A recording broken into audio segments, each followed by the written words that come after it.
Alright, I'd like to give this thing some exercise, but you know, the fuel bowl is going to be completely dry probably, and you know, it doesn't really have a good starter, so if you crank on it 3 times for 10 seconds, it'll just quit.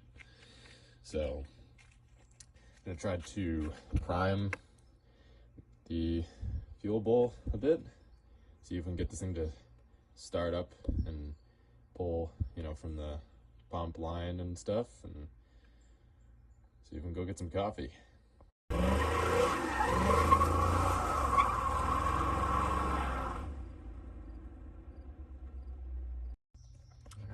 so we are going to try to get some gas down the vent tube here.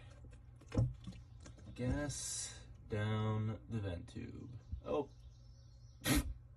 we completely missed. That's okay. Some needs to go down there too. Oh no.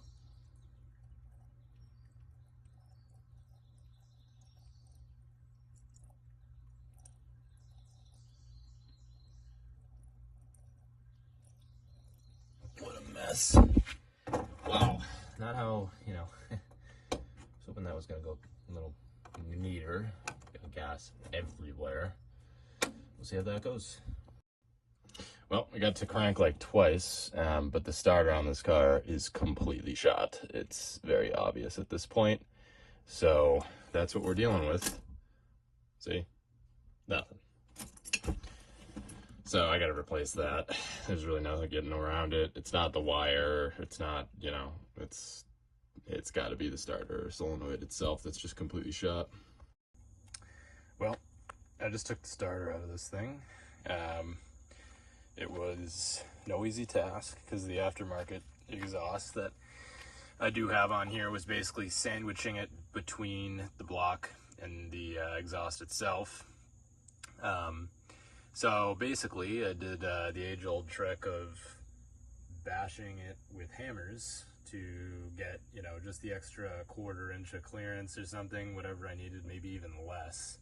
But I did need it in order to get this out.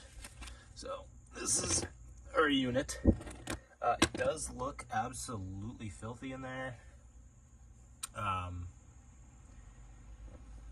don't think it necessarily seems, you know, wrong or completely worn out. I'm not sure on it, to be honest.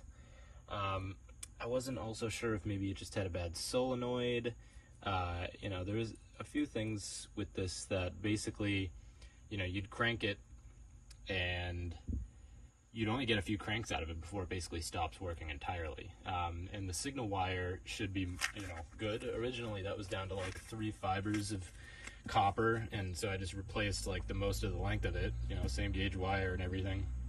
It seemed to help, but it didn't fix the problem, and the problem is so bad at this point that I basically can't even start the car because of another voltage drop issue to the ignition that I have to you know, work on. Also, this is, you know, that's strange. That doesn't look like that should just be loose like that. I don't think I understand this. So unfortunately in my testing, this thing seems to be just fine. I've done it many times and it doesn't quit, but I'm using a, you know, thicker gauge trigger wire that's a short distance. So unfortunately, I think the problem is probably in the wiring in the car, which I thought I had already fixed. The only thing I will say though is that under the load of the actual engine, I'm not sure if this thing maybe still, you know, is worn out or has some issues. So I have one coming that's supposed to come here apparently tomorrow, maybe if not soon, and I will still probably throw that one in because it's remanufactured and will be in better shape. So yeah. One final note on that topic is that the trigger wire goes on this post here, which has been basically the whole time I've noticed a bit loose. It's not actually usually tightened down completely through this first nut, and I'm thinking that it may be a bad solenoid at minimum. Alright, so we got this one out the other day.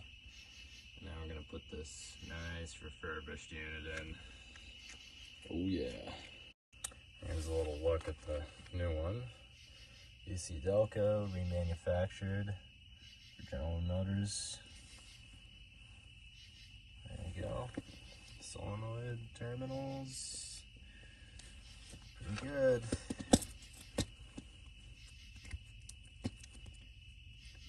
Nice and tight. Almost so much looser. It was worn out. Alright, so the starter has to get its way up into there. And yeah, so I'm gonna do that now. This is where it needs to go. That's where the front thing goes in, and then the main 2 bolt holes for it are here and here. So, alright, my tries are killing me, but the starter is in.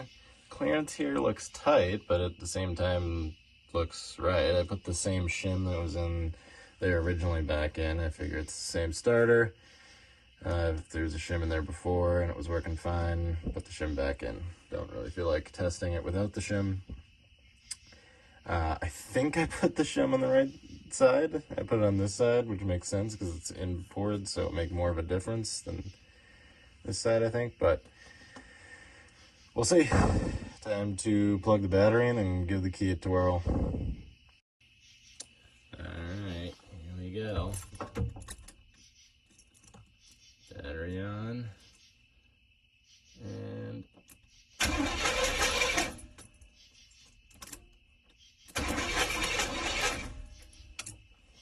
hold on a sec. Seems to be staying on longer than expected, which is concerning.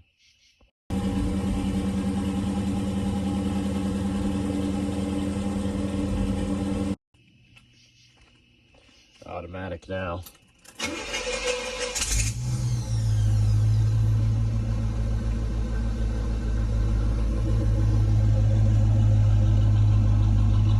We just fixed the starter, but you always gotta go for a test drive.